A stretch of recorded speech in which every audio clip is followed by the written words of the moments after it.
ఇక్కడ 6 ఇంటూ 2 చేస్తే 12 వస్తుంది, కానీ 12 ఇంటూ 2 చేస్తే 24 వస్తుంది. సో మల్టిప్లికేషన్ కాదు. నెంబర్స్ కొంచెం దగ్గరగానే ఉన్నాయి కాబట్టి డిఫరెన్స్ తీసుకుని చూద్దాం. ఇక్కడ డిఫరెన్స్ 6, ఇక్కడ డిఫరెన్స్ 9 వస్తుంది. 21కి 48కి డిఫరెన్స్ 7, 2, 27 ఉంది డిఫరెన్స్ మొత్తం. ఇక్కడ 3 ఎక్స్ట్రా యాడ్ చేశారు. సో ఇక్కడేమో +12, ఇక్కడేమో +15 చేస్తే టోటల్ డిఫరెన్స్ 27 వస్తుంది. సరిపోతుంది. అంటే మ్యాక్సిమం ఈ ప్యాటర్న్ అవడానికి ఛాన్స్ ఎక్కువ ఉంది. 21 + 12 3, 33 ఆప్షన్స్లో ఉందా? ఆప్షన్ ఏలో ఉంది. అంటే ఈ ప్యాటర్న్ కరెక్టే.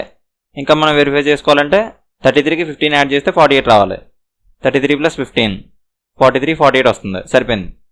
ఒకవేళ ఇన్ కేస్ 33 ఆప్షన్స్లో లేదనుకోండి, అప్పుడు ఈ ప్యాటర్న్ కాదు, అప్పుడు వేరే ప్యాటర్న్ అనమాట. సో అప్పుడు వేరే ప్యాటర్న్ ఏంటో ఫైండ్ అవుట్ చేస్తాం. ఇక్కడ 33 ఆప్షన్స్లో ఉంది కాబట్టి మన ఆన్సర్ 33.